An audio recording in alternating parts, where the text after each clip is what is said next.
Hello friends, good evening. कैसे हो? I hope कि आप लोग अच्छे ही होंगे। सो फ्रेंड्स, आज की इस वीडियो आप लोगों से मैं छोटा सा टेस्ट लूँगा special UP BEd entrance exam 2022 के लिए। फ्रेंड्स, इस टेस्ट में जो टोटल आपके क्वेश्चंस होंगे वो होंगे 25। अगर आप लोग 25 में से 12 प्लस क्वेश्चंस करेक्ट करते हैं तो आपकी तैयारी अच्छी है। फ्रेंड्स, ये स्पेशल टेस्ट कला वर्ग के लिए है। अगर आप लोग और स्ट्रीम से हैं, किसी और स्ट्रीम से हैं, जैसे साइंस, एग्रीकल्चर, कॉमर्स से हैं, तब भी आप लोग इस टेस्ट को दे सकते हैं, क्योंकि जो कला वर्ग में 50 क्वेश्चंस पूछे जाते हैं उसमें ज़्यादातर क्वेश्चन जीके जीएस के ही क्वेश्चंस पूछे जाते हैं, तो आपका जीके का पोर्शन सही हो जाएगा। तो चलिए, लास्ट में आप लोग अपना नाम और स्कोर कमेंट बॉक्स में ज़रूर बताइए। यहाँ पे क्लासेस का आप लोग टाइमिंग देख सकते हैं। 9:30 बजे हिंदी लैंग्वेज की क्लास होती है, 1:45 पे जीके प्लस करंट अफेयर की होती है, 5:45 वाली क्लास अभी जो कि स्टार्ट है 6:30 बजे होती है सब्जेक्ट एबिलिटी की। काफ़ी सारे कमेंट आ रहे थे कि हमें यूपी बीएड एंट्रेंस एग्जाम की बेस्ट बुक लेना है, कौन सी लें? तो आप लोग चक्षु पब्लिकेशन की बुक ले सकते हैं। यहाँ पे आप लोग इस बुक का कवर पेज देख सकते हैं। चक्षु पब्लिकेशन की बुक है, कला वर्ग की ये प्रैक्टिस सेट की बुक है। अभी आपको गाइड भी दिखाऊंगा इसकी। यहाँ पे देख सकते हैं 3900 से ज़्यादा इसमें आपको ऑब्जेक्टिव क्वेश्चन देखने को मिलेंगे। आपको इसमें हर क्वेश्चन का सोल्यूशन भी देखने को मिलेगा। साथ ही 2017 से 21 तक का प्रीवियस पेपर्स मिलेगा। 15 प्रैक्टिस सेट आपको अलग से देखने को मिलेंगे। यह पुस्तक हर हाल में अन्य पुस्तकों से श्रेष्ठ है। यह पुस्तक आपको हर मार्केट पे आसानी से मिल जाएगी। अगर आप लोग इसे ऑनलाइन लेना चाहते हैं तो वीडियो को डिस्क्रिप्शन बॉक्स में लिंक दे दिया हूँ अमेजन, फ्लिपकार्ट की, तो आप लोग इसे ऑनलाइन भी परचेज कर सकते हैं। यहाँ पे इसकी विषय सूची देख सकते हैं। यहाँ पे 2021 का पेपर देख सकते हैं। यहाँ पे आप लोग देख सकते हैं हर क्वेश्चंस का सोल्यूशन देखने को मिलेगा, यानी कि एक क्वेश्चंस में आपका 5 क्वेश्चंस तैयार होगा।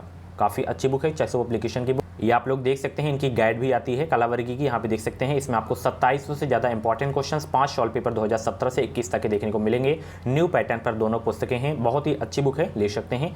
चलिए, बेहतरीन तैयारी के लिए आप लोग ले सकते हैं। निम्नलिखित में से कौन सा देश ब्रिक्स ग्रुप का सदस्य नहीं है? कल भी मैंने आपको बताया था कि ब्रिक्स में कौन कौन से सदस्य हैं। BR हो गया, I हो गया, C हो गया, S हो गया। B से ब्राज़ील है सदस्य ब्रिक्स का। R रसिया, रूस भी है। इंडिया इसमें है नहीं है। उसके बाद चाइना भी है यहाँ पे। उसके बाद S का मतलब है साउथ अफ्रीका। यहाँ पे इंडोनेशिया ब्रिक्स ग्रुप का सदस्य नहीं है, तो ऑप्शन इसका जो है डी वाला बिल्कुल करेक्ट हो जाएगा। साउथ अफ्रीका को इसमें 2010 में शामिल किया गया था। ओके, तो ऑप्शन इसका डी वाला बिल्कुल करेक्ट हो जाएगा। चलिए, भारतीय स्वतंत्रता संग्राम में करो या मरो का नारा किस आंदोलन से जुड़ा है? करो या मरो का नारा जो है किस आंदोलन से जुड़ा है? एक क्वेश्चन पूछ रहा हूँ, करो या मरो का नारा जो है किसने दिया था? बहुत ही सरल प्रश्न है। तो ये जो है करो या मरो का नारा जो है किस आंदोलन से जुड़ा हुआ है? ये जो है भारत छोड़ो आंदोलन से जुड़ा हुआ है। भारत छोड़ो आंदोलन कब शुरू हुआ था? 1942 में। ऑप्शन इसका जो है डी वाला बिल्कुल करेक्ट हो जाएगा। असहयोग आंदोलन भी बहुत पूछा जाता है, तो 1920 में शुरू हुआ था। चलिए, अगला प्रश्न देखिए, पारसेक किसकी मापन इकाई है? यहाँ पे पारसेक होगा, ठीक है। पारसेक किसकी जो है मापन इकाई है? तो ये जो है खगोलीय दूरी की मापन इकाई है। ऑप्शन इसका जो है बी वाला बिल्कुल करेक्ट हो जाएगा, ठीक है। चलिए, अगला प्रश्न देख सकते हैं, निम्नलिखित में से कौन सी वित्तीय नीति नहीं है? इसमें बताना है आपको कौन सी वित्तीय नीति नहीं है। तो इसमें देखिए, वित्तीय नीति खुला बाजार ऑपरेशन वित्तीय नीति नहीं है, तो ऑप्शन इसका ए वाला बिल्कुल करेक्ट हो जाएगा। कमरे के ताप पर कौन सी धातु तरल अवस्था में बनी रहती है? कमरे के ताप पर कौन सी धातु तरल अवस्था में बनी रहती है? सभी लोग जवाब देने का प्रयास करेंगे।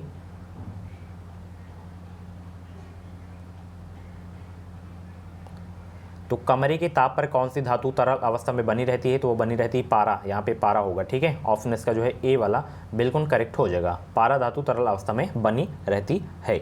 चलिए, निम्नलिखित में से कौन कार्बोलिक अम्ल के लिए जो है जाना जाता है?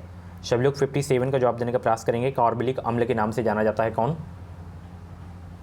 तो फिनोल जो है कार्बनिक जो है अम्ल के नाम से जाना जाता है, कार्बोलिक। ऑप्शन इसका ए वाला बिल्कुल करेक्ट हो जाएगा। चलिए, अगला प्रश्न देखते हैं, टिहरी बांध जो कि उत्तराखंड में है, ये किस नदी पर बना हुआ है? सभी लोग जवाब देंगे। टिहरी बांध जो है किस नदी पर बना हुआ है? ये भारत का सबसे ऊंचा बांध भी है, 855 फीट की इसकी ऊंचाई है। तो यह जो है भागीरथी नदी पर है, ठीक है। ऑप्शन इसका जो है बी वाला बिल्कुल करेक्ट हो जाएगा, बी वाला, ठीक है। भागीरथी नदी पर है और उत्तराखंड राज्य में है। चलिए, सबसे ऊंचा बांध है। किस देश के साथ भारत की सबसे लंबी अंतर्राष्ट्रीय सीमा लगती है? वेरी इंपॉर्टेंट क्वेश्चन है। तो बांग्लादेश के साथ जो है सबसे लंबी अंतर्राष्ट्रीय सीमा लगती है भारत की, ऑप्शन इसका जो है डी वाला बिल्कुल करेक्ट हो जाएगा। चलिए, भारत के किस राज्य में सबसे लंबी तटीय रेखा है? किस राज्य में सबसे लंबी तटीय रेखा है? वो है गुजरात, ऑप्शन इसका सी वाला बिल्कुल करेक्ट हो जाएगा। ओके, चलिए अगला प्रश्न देखते हैं। कर्नाटक स्थित जो जोग जलप्रपात है, ये भारत का सबसे बड़ा जलप्रपात है, तो ये जो है किस नदी पर है? तो ये आपका जो है यहाँ पे शरावती होना चाहिए, शरावती नदी पर है। ठीक है, ऑप्शन इसका जो है सी वाला बिल्कुल करेक्ट हो जाएगा। चलिए, निम्नलिखित में से किस प्रकार का बाजार कीमतों को नियंत्रित करने में असमर्थ रहता है? और ये जोग जलप्रपात कर्नाटक में है, ये भी आपको पता होना चाहिए, शरावती नदी पर स्थित है। 255 मीटर ये जो है ऊंचा है, इसे गरसोप्पा के नाम से भी जाना जाता है, ये भी आपको पता होना चाहिए। किस प्रकार का बाजार कीमतों को नियंत्रित करने में असमर्थ रहता है? तो पूर्ण स्पर्धा बाजार जो है कीमतों को नियंत्रित करने में असमर्थ रहता है, ऑप्शन इसका जो है बी वाला बिल्कुल करेक्ट हो जाएगा। निम्नलिखित में से भारत का कौन सा क्षेत्र उष्णकटिबंधीय सदाबहार वन से ढका हुआ है? तो भारत का पश्चिमी घाट जो है उष्णकटिबंधीय सदाबहार वन से ढका हुआ है, ऑप्शन इसका सी वाला बिल्कुल करेक्ट हो जाएगा। चलिए अगला प्रश्न, निम्नलिखित में से कौन सा पदार्थ सामान्यतः मूत्र में पाया जाता है? वेरी इंपॉर्टेंट क्वेश्चन है, बहुत ही सरल प्रश्न है।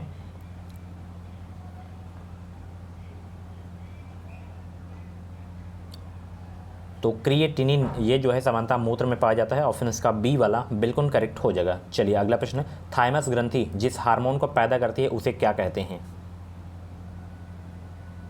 उसे थाइमोसिन कहते हैं। क्या कहते हैं? थाइमोसिन कहते हैं। तो ऑप्शन इसका जो है बी वाला बिल्कुल करेक्ट हो जाएगा। चलिए अगला प्रश्न, ए बी रक्त समूह में क्या नहीं रहते हैं, क्या पाए जाते हैं, ये आपको बताना है। ए बी रक्त समूह में 66 का जवाब देंगे सभी लोग।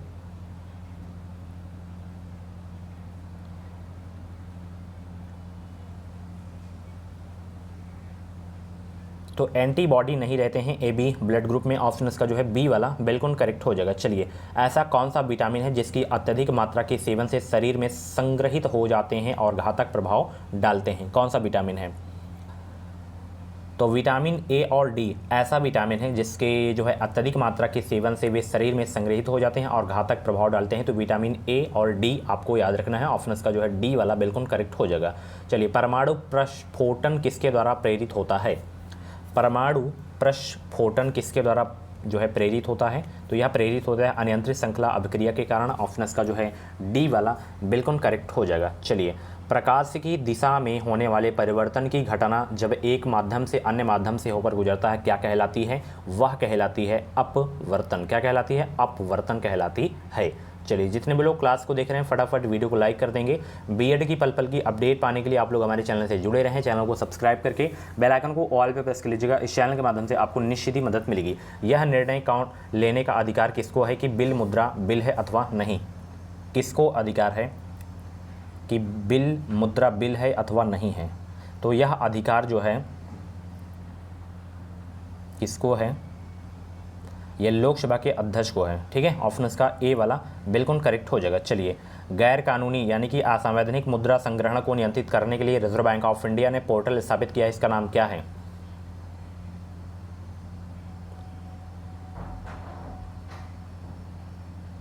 गैर कानूनी अवैधानिक मुद्रा संग्रहण नियंत्रित करने के लिए रिजर्व बैंक ऑफ इंडिया ने पोर्टल स्थापित किया, इसका नाम क्या है? तो इसका नाम है सचेत। क्या नाम है? सचेत। ऑप्शन इसका जो है डी वाला बिल्कुल करेक्ट हो जाएगा। चलिए अगला प्रश्न देखते हैं, निम्नलिखित में से कौन ऑपरेटिंग सिस्टम नहीं है?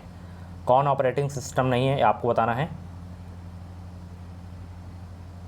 तो इसमें ओपेरा ऑपरेटिंग सिस्टम नहीं है, बाकी ऑपरेटिंग सिस्टम है, ऑप्शन इसका जो है डी वाला बिल्कुल करेक्ट हो जाएगा। वह प्रथम बायोटेक कंपनी कौन सी थी जिसने भारत में रेबीज टीका बनाया था?